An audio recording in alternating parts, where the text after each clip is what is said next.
Hello and अस्सलाम वालेकुम। This is Zeeraj online academy. कैसे हैं जी आप लोग? ठीक ठाक हैं? I hope you all are in good health. आज जो हमारा टॉपिक है वो बहुत ही इम्पोर्टेंट टॉपिक है और इसमें जो है जब भी हम इंग्लिश लैंग्वेज का नाम लेते हैं और उसमें जो मुश्किल कॉन्सेप्ट्स हैं, this is one of the most important या one of the most difficult topics in English language.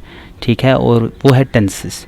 तो टेंसेस को अगर हम जो है वो अच्छे से समझेंगे, इन डिटेल समझेंगे, so we won't have that difficulty in identifying and using those tenses in our everyday speech या रिटन लैंग्वेज में भी आपको इशू नहीं होगा टेंसेस का इस्तेमाल करते हुए।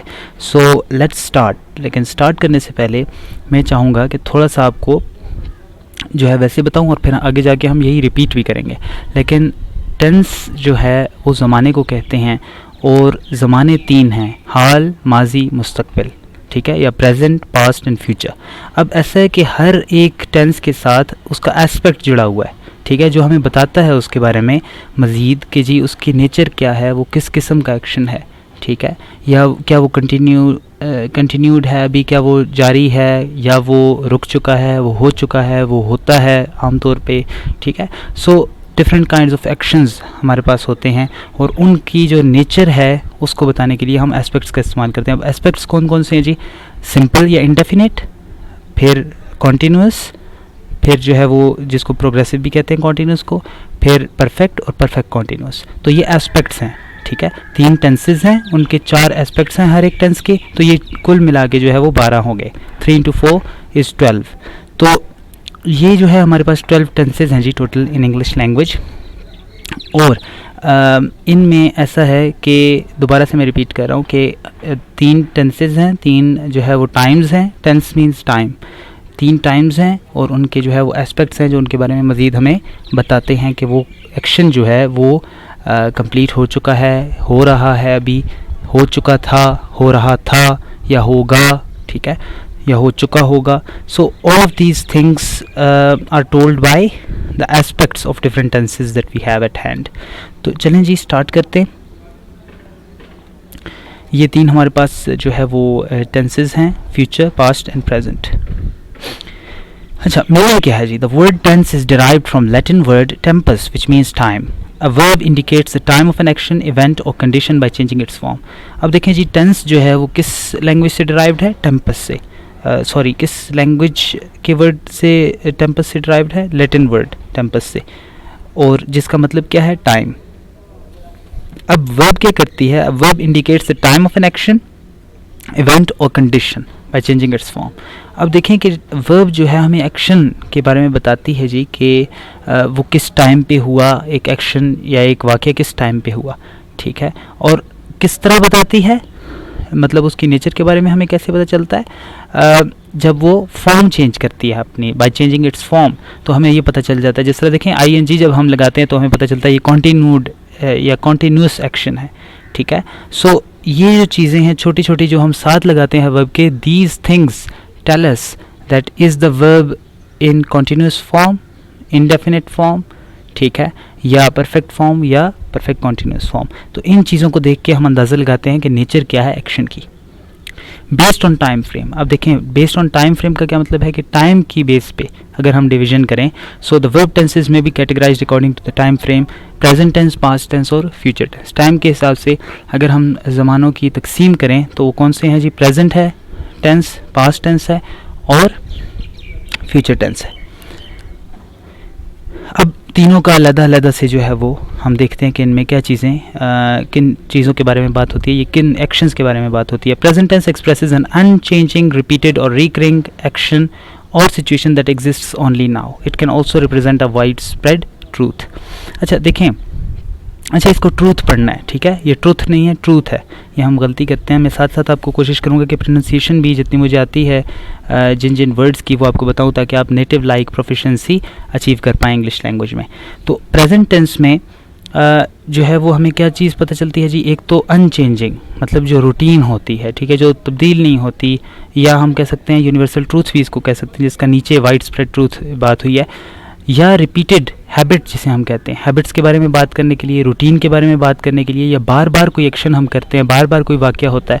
जिस तरह हम कहते हैं ना असलम क्रिकेट खेलता है, तो वो खेलना क्या है उसका, वो हैबिट है। ठीक है, हमने ये नहीं कहा कि जो है वो अली ने फॉर एग्ज़ाम्पल क्रिकेट खेली, ठीक है, या उसने फ़ुटबॉल खेला। हम क्या कह रहे हैं कि वो खेलता है, हैबिट या रूटीन के बारे में बात करें। इसी तरह हम यूनिवर्सल ट्रूथ के बारे में भी प्रेजेंट टेंस को यूज़ कर सकते हैं बात करने के लिए। जैसे हम कहते हैं 2 and 2 makes 4, तो ये मेक्स जो है ये कौन सी वर्ब है, प्रेजेंट टेंस की वर्ब है, और ये शो करती है कि जो है वो टेंस क्या है जी, ये प्रेजेंट है, और ये यूनिवर्सल ट्रूथ के बारे में। इसी तरह the sun rises in the east and sets in from the east and sets in the west, यहाँ पे भी क्या है, यहाँ पे भी जो है वो हम देख सकते हैं कि यूनिवर्सल ट्रूथ है, तो हमने प्रेजेंट टेंस का इस्तेमाल किया। Past tense expresses an action और situation that was started and finished in the past, एक ऐसा एक्शन जो पास्ट में ही शुरू होता है और पास्ट में ही ख़त्म होता है। फॉर दैट एक्शन हम क्या यूज़ करते हैं, पास्ट टेंस। अब देखिए हम बातें करने के लिए ये सारे टेंसेज यूज़ करते हैं ना, चाहे वो रिटन में हम कर रहे हो या बोलने में कर रहे हो। तो अब उनके लिए हम टेंसेज को जो है वो देखेंगे कि क्या काम अभी हो रहा है या हुआ है, ठीक है, रिसेंट उस पर पास्ट में, या हम कहते हैं जी पास्ट के लिए जो है कोई एक्शन की बात कर रहे हैं कि मैं कल गया था या मैं जा रहा था तो ऐसा हुआ, तो वो पास्ट टेंस हो जाएगी बात, उसमें हम बात करेंगे। अगर फ्यूचर टेंस, आगे कोई प्लान है हमारा, कोई अरेंजमेंट हम करना चाह रहे हैं, कोई इस तरह की चीज़ है, so we will definitely use future tense for that. It's obvious, हमें पता है कि जी नाम से ही देखें ना, ज़ाहिर है अभी हाल के बारे में बात करने के लिए प्रेजेंट टेंस, माजी के बारे में बात करने के लिए पास्ट टेंस, और फ्यूचर के बारे में बात करने के लिए या मुस्तकबिल के बारे में बात करने के लिए जो है वो हम फ्यूचर टेंस इस्तेमाल करते हैं। Future tense expresses an action और situation that will occur in the future, कोई भी इस तरह का वाक़या जो होने जा रहा है मुस्तकबिल में, उसके लिए हम फ्यूचर टेंस यूज़ करते हैं। ठीक है, I hope you understand so far. अब आगे चलते हैं जी। Based on aspect, verb tenses में ऑल्सो भी कैटेगराइज्ड अकॉर्डिंग टू एस्पेक्ट। अब एस्पेक्ट के लिहाज से ये देखें ना, टाइम फ्रेम के लिहाज से या टाइम के लिहाज से हमने जब डिवाइड किया तो 3 टेंसेस बनते हैं, प्रेजेंट टेंस, पास्ट टेंस और फ्यूचर टेंस। लेकिन एस्पेक्ट के हिसाब से अगर सब कैटेगराइज उसकी सब कैटेगरीज निकाली जाएँ या उसको सब कैटेगराइज किया जाए तो फिर क्या होता है, उसके साथ एस्पेक्ट्स भी हम लगाते हैं। तो aspect refers to the nature of the action described by the verb. ठीक है, अब ये क्या करता है जी एस्पेक्ट जैसा मैंने पहले भी बताया शुरू में इंट्रोडक्शन इस वीडियो के, उसमें भी मैंने बताया कि ये नेचर ऑफ द एक्शन को शो करता है एस्पेक्ट। तो 4 एस्पेक्ट्स हैं जी, इंडेफिनिट और सिंपल भी इसको कहते हैं, दोनों आपने याद रखनी है टर्म्स। इंडेफिनिट और सिंपल एक ही टेंस को रेफर करने के लिए, एक ही एस्पेक्ट को रेफर करने के लिए यूज़ होती हैं। कॉन्टिन्यूस या प्रोग्रेसिव, परफेक्ट या कंप्लीट, और परफेक्ट कॉन्टिन्यूस। तो हम ऐसे याद कर सकते हैं इंडेफिनिट, कॉन्टिन्यूस, परफेक्ट और परफेक्ट कॉन्टिन्यूस। ठीक है, अच्छा एक्सप्लेनेशन। अब इनडेफिनिट टेंस देखें, ये सारे जो चारों एस्पेक्ट्स हैं इनकी एक्सप्लेनेशन है अभी कि ये किन जो है वो एक्शंस की तरफ रेफर करते हैं और किस तरह की नेचर के बारे में बताते हैं। Indefinite tense, the 3 indefinite tenses और simple tenses describe an action but do not state whether the action is finished. सही है। अब देखें कि वो ये तो बताते हैं एक्शन के बारे में, हमें एक्सप्लेनेशन तो देते हैं, डिस्क्रिप्शन तो देते हैं, but they do not tell कि whether the action is finished। अब जो भी फॉर एग्जांपल मैं कहता हूँ 2 and 2 makes 4, सही है, 2 और 2 4 होते हैं, या मैं कहता हूँ the sun rises from the east and sets in the west, तो यहाँ पे भी जो है वो मैं फिनिश नहीं कर रहा एक्शन को। तो ये प्रेजेंट टेंस में इनडेफिनिट टेंस अगर हम बात करें, या पास्ट टेंस में इनडेफिनिट बात करें, या फ्यूचर टेंस में भी इनडेफिनिट की बात करें, तो तीनों में जो इनडेफिनिट टेंस है उसमें क्या होगा कि उसमें एक्शन के बारे में ये हमें पता नहीं होता कि वो फिनिश्ड हो गया है या नहीं हुआ, क्या वो फिनिश है या नहीं है, ठीक है, या क्या वो ख़त्म हो गया है, क्या काम मुकम्मल हो गया या नहीं हुआ। कॉन्टीन्यूस टेंस में क्या है जी, तीनों कॉन्टीन्यूस टेंसेस। अभी यहाँ से क्या मुराद है तीनों कॉन्टीन्यूस टेंसेस की, present continuous tense, past continuous tense, future continuous tense. इन तीनों में इनको इनकम्प्लीट टेंसेस भी कहते हैं या प्रोग्रेसिव टेंसेस भी कहते हैं। इनको हम तब यूज़ करेंगे जब हम किसी ऐसे काम के बारे में बात करने जा रहे हैं जो अनफिनिश्ड है, ठीक है, जो कॉन्टीन्यूस है, अभी जारी है या अभी जारी था या जारी होगा इन द फ्यूचर। अच्छा, perfect tense, the 3 complete tenses और perfect tenses describe a finished action. ये किस लिए हम यूज़ करते हैं परफेक्ट टेंस, जब हम किसी ऐसे काम के बारे में बात कर रहे होते हैं जो मुकम्मल हो चुका है, हो चुका था या हो चुका होगा in the future. Perfect continuous tense, to combine the complete tenses and the incomplete tenses to describe an action which was in progress and then finished. अब perfect continuous tenses हम उन जो है वो perfect continuous tenses जो हैं present perfect continuous tense, past perfect continuous tense, future perfect continuous tense, ये उन actions के लिए हम यूज़ करते हैं जो complete भी होते हैं और incomplete भी होते हैं. क्या मतलब कि वो जो पहले पास्ट में तो उसमें था मतलब जारी था, ठीक है, कॉन्टीन्यूस फेज में था, लेकिन फिर क्या हुआ कि वो मुकम्मल हो गया. तो उसके लिए हम परफेक्ट कॉन्टीन्यूस टेंसेस यूज़ करते हैं. ये तीनों जो हैं present perfect continuous, past perfect continuous और future perfect continuous.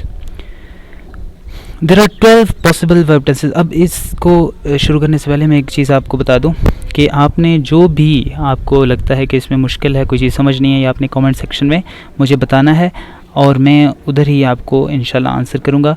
New videos के लिए भी सजेशंस दें, मेथड को भी देखें, क्या इसमें जो है वो आपको डिफ़िकल्टी हो रही है समझने में. अगर आपको डिफ़िकल्टी हो रही है please do give me honest and constructive feedback, ताकि मैं उस पर जो है वो काम करूं और इन वीडियोस को मज़ीद बेहतर से बेहतर बनाऊं.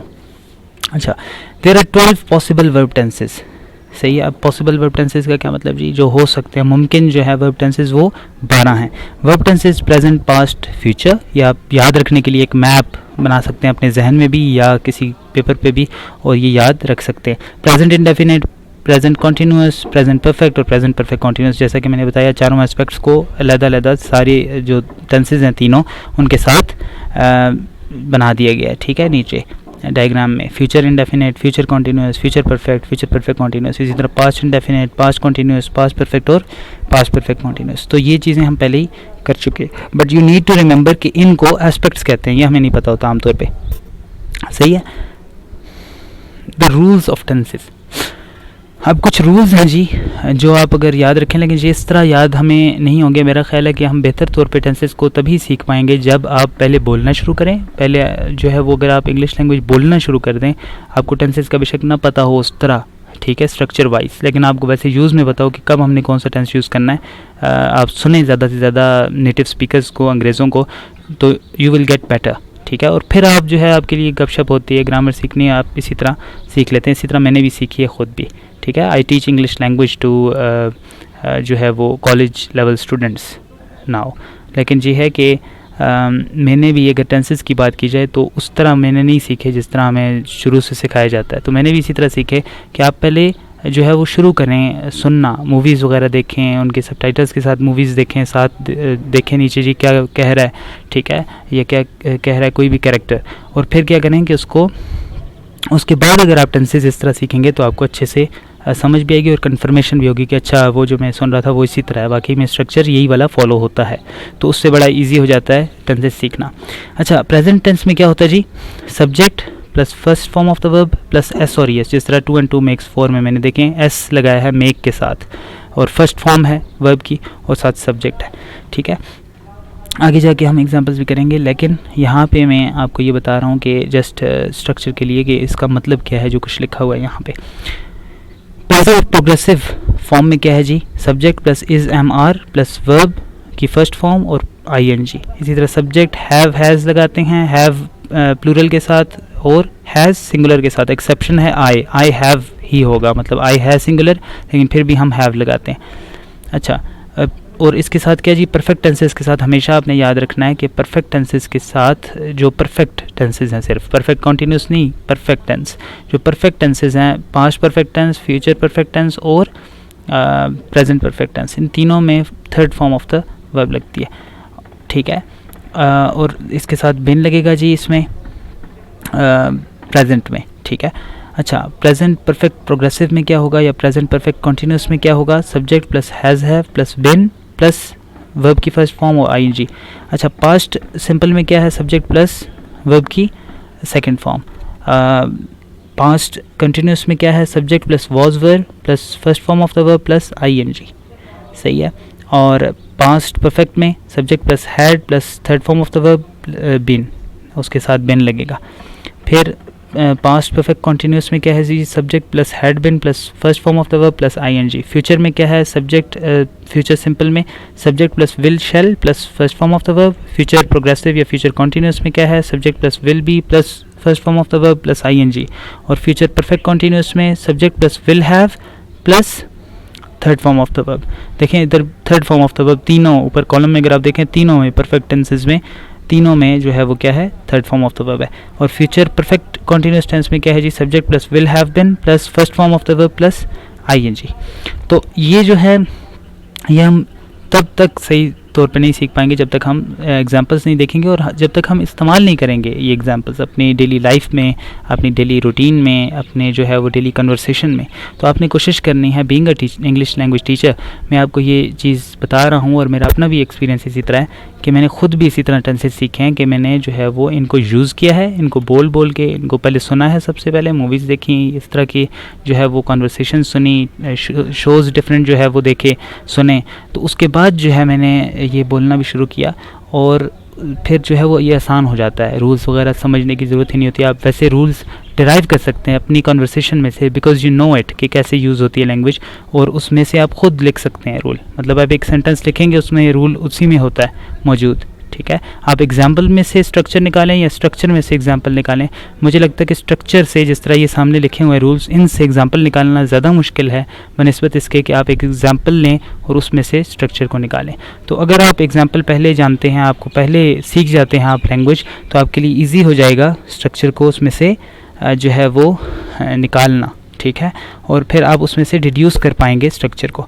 तो ये डिडक्शन जो है वो उसमें से हम निकालते हैं। एक होता है इंडक्शन, एक होता है डिडक्शन। डिडक्शन क्या है कि पहले आप जो है वो कॉन्सेप्ट समझते हैं या स्ट्रक्चर समझते हैं, उसमें से एग्जाम्पल। और इंडक्शन है कि आप जो है वो एग्जाम्पल में से निकालते हैं स्ट्रक्चर। तो मैं चाहता हूँ इंडक्शन की तरफ भी आप जाएं और उसमें से डिड्यूस करें। यूज़ वर्ड हो सकता है डिड्यूस, लेकिन वो है इंडक्शन का प्रोसेस। अच्छा, प्रेजेंट टेंस। प्रेजेंट टेंस में क्या है जी, present indefinite tense, present continuous, present perfect tense और प्रेजेंट परफेक्ट कॉन्टिन्यूस टेंस। अब प्रेजेंट इंडेफिनिट टेंस में क्या है, the simple present is used to describe an action, an event और condition that is occurring in the present at the moment of speaking और writing. जी, जब आप लिख रहे हैं, जब आप बोल रहे हैं, उस वक्त जो भी एक्शन जो है वो क्या है, वो है क्या कहते हैं, हो रहा है उस वक्त, तो उसके लिए हम प्रेजेंट इंडेफिनिट टेंस यूज़ करते हैं। सही है, एक ऐसे एक्शन के लिए जो अभी हाल में हो रहा है। सही है जी, तो उसके लिए हम ये यूज़ करते हैं। अच्छा, for example I speak English every day. अब देखें ये जो है ये हैबिट को बता रहा है या ये रूटीन को बता रहा है, बल्कि I speak English every day. तो ये टाइम, इसमें देखें टाइम सिग्नल है, नीचे एक्सप्लेन भी किया गया, every day, always, often, every week, usually, never. तो ये जो चीज़ें हैं ये हमें बताती हैं रूटीन के बारे में। ये जो वर्ड्स हैं ये हमें रूटीन के बारे में बताते हैं और इस एग्जांपल में हमें पता चलता है कि ये प्रेजेंट इंडेफिनिट टेंस। अब देखें आई सब्जेक्ट है, इसमें वर्ब की फर्स्ट फॉर्म, यहाँ से मैं निकाल सकता हूँ स्ट्रक्चर वही वाला कि आई जो है वो सब्जेक्ट है, स्पीक वर्ब की फर्स्ट फॉर्म है, और अगर हम आई के बजाय ही लगा दें यहाँ पे तो ही स्पीक्स हो जाएगा, तो एस या ई एस साथ लगेगा और वो जो स्ट्रक्चर है वो हमारे पास वही बन जाएगा जो प्रेजेंट इंडेफिनिट का हमने अभी पीछे देखा। सही है। प्रेजेंट कॉन्टिन्यूस टेंस में क्या है जी, the present continuous emphasizes the continuing nature of an act, event और condition. For example we are studying now.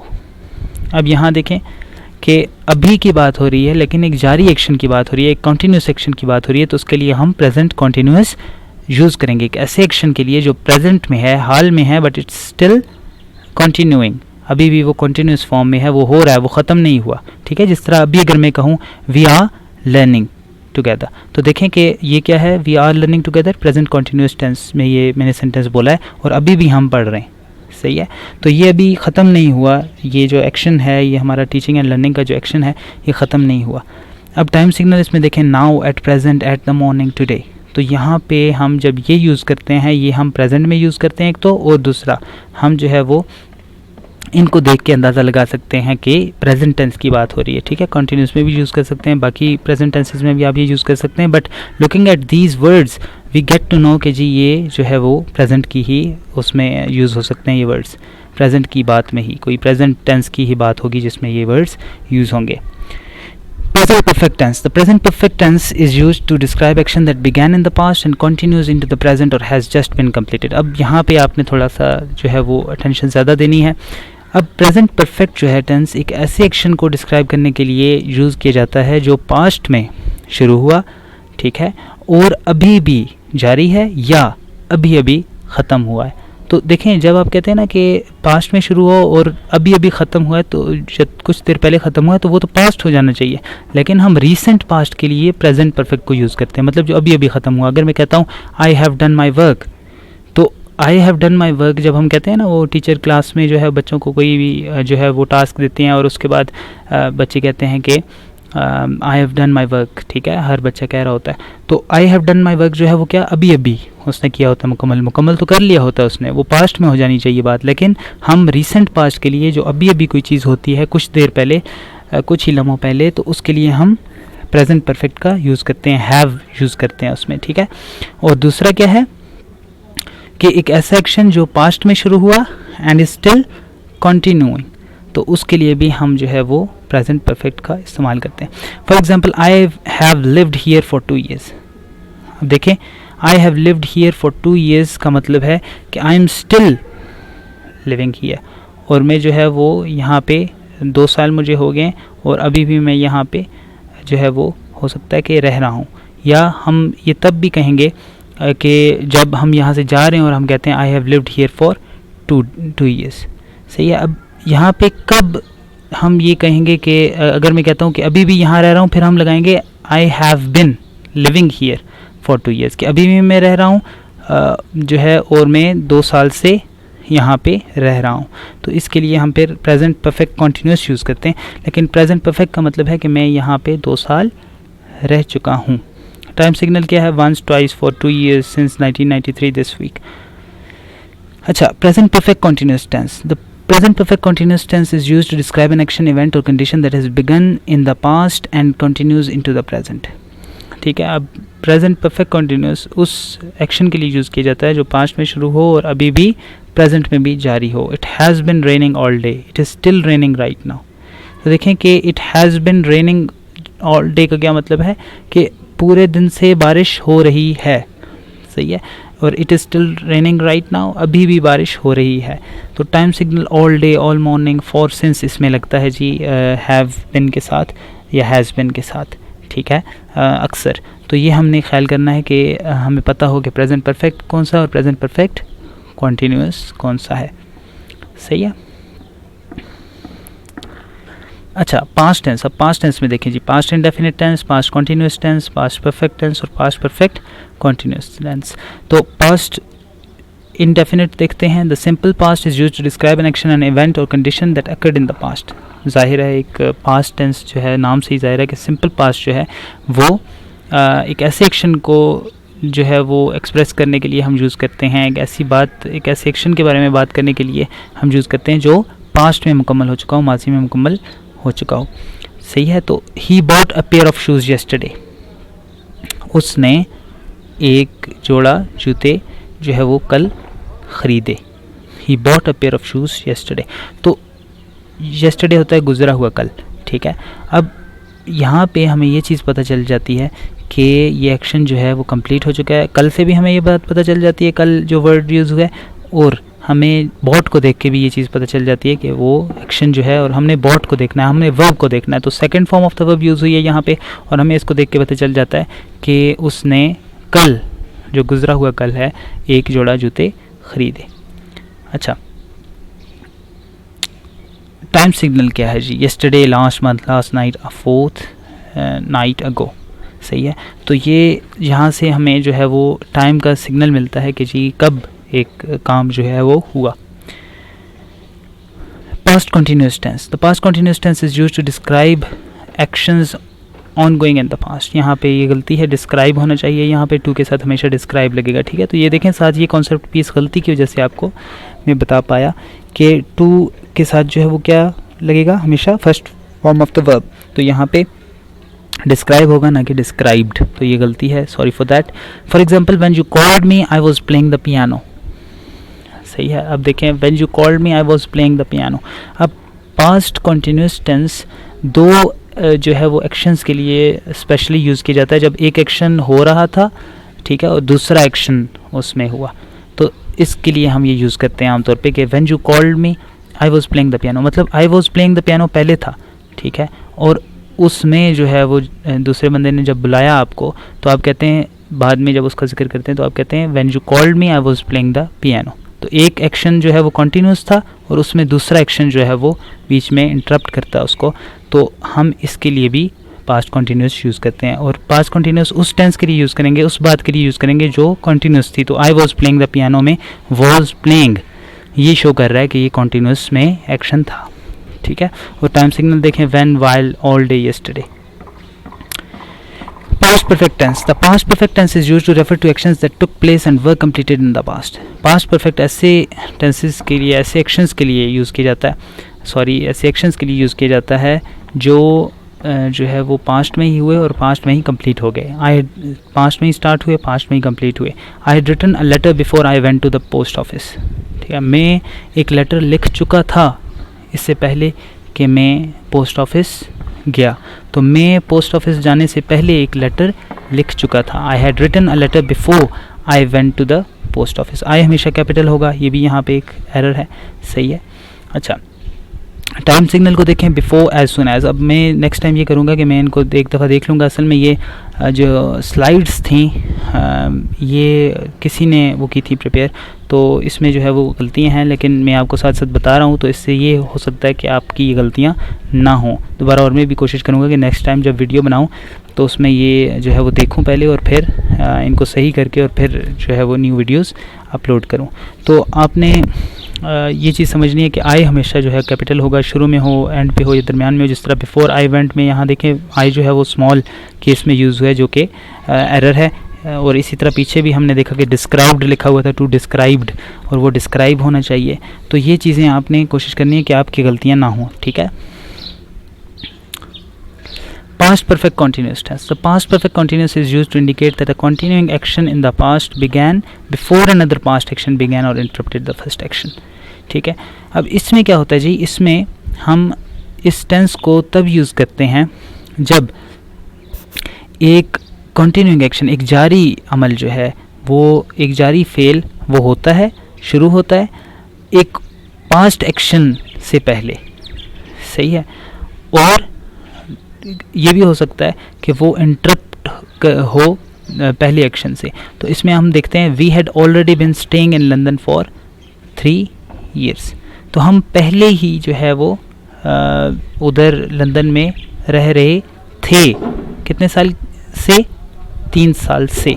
For जो है और सिंस ये हम लगाते हैं से के लिए, ठीक है, कि कब से एक काम हो रहा है, ये कब से काम हो रहा था। तो हम जो है वो पहले ही लंदन में 3 साल से रह रहे थे। We had already been staying in London for 3 years। Time signal इसमें क्या है, व्हेन, फॉर और सिंस।